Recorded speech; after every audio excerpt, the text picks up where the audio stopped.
sun-dried tomato olive tapenade, some kalamata olives, Parmigiano Reggiano, so you can have it on sandwiches, pasta, you name it. I'll be classy and have it on a cracker. I blogged a grilled eggplant panini a little bit ago, and it had a sun-dried tomato olive tapenade on it. And it was such a hit that I had to blog the tapenade solo. Everybody was asking, oh my gosh, what are the other ways that you can use this tapenade? So I'm gonna show you how to make the tapenade solo. And it is so good on a summer charcuterie board, at a picnic, just on some crostini, or even just tossed in a pasta, served warm or even cold or room temperature. I'm telling you, it's amazing. So let's get started. Really simple. It's basically just adding ingredients to a food processor, so you can't screw it up. So I have here some sun-dried tomatoes that were in olive oil, and I just drained them really well so there's not any extra oil. Chopped them up a little bit so that my food processor doesn't struggle through them. And I'm just gonna add them all into the food processor. And then olives, because it's a tapenade. It's kind of like a pesto too, but a tapenade usually has olives. I have some green olives here that are pitted. Obviously you don't want any pits in there. And those are Frescatrano olives, which are kind of like Castelvetrano olives. Castelvetranos are Italian, they're really mild, kind of briny, but very mild. And Frescatrano, it's a little bit saltier. I like them with this. And then I have some Kalamata olives. I'm gonna pop right in there. And then I have some pine nuts. And pine nuts are usually found in pesto. They're really good in a tapenade too. They kind of thicken it and add this really nice kind of toasty dimension because you toast them in the oven for about 5 minutes or so until they're nice and golden brown at 350. And then I have some Parmigiano Reggiano here. And you can also use just regular Parmesan. You can use Pecorino if you want. Really any Italian, very dry cheese. And then I have anchovies.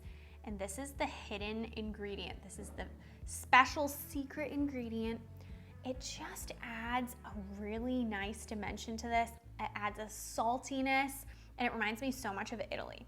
So all I do is I'm just gonna take one anchovy and stick it right in there.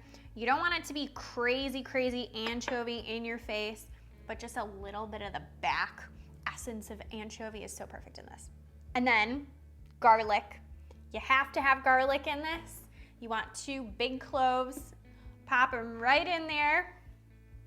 Some lemon, and the lemon is gonna add a really nice brightness, a little acid to it, really complement the flavors of the olives and the sun-dried tomato. And then we got some basil. Look at how beautiful this is. We have a little plant on our porch, and it yielded all of this basil. I'm so proud, I feel like a proud mom.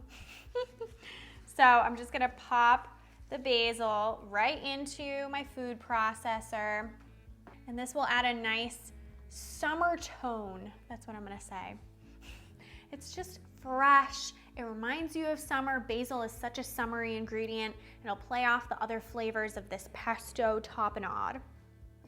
And then finally, last but not least, I have some olive oil. You wanna add about 1/4 cup to start, and then add a little bit more to finish or freshen it up if you're putting this in the fridge and using it later. So I'm gonna pop my top on and whiz this up. I really like my tapenade to be a little bit chunky, not completely smooth, so you really wanna take it slow and keep testing it. That's the best part of it all.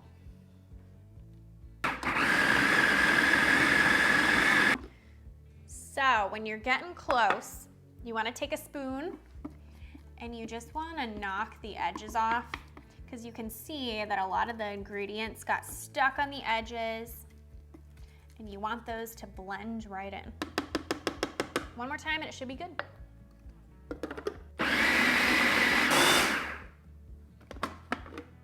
I can't wait to give this a try.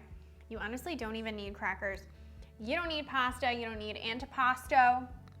All you need is just this. But I decided I'll be classy and have it on a cracker.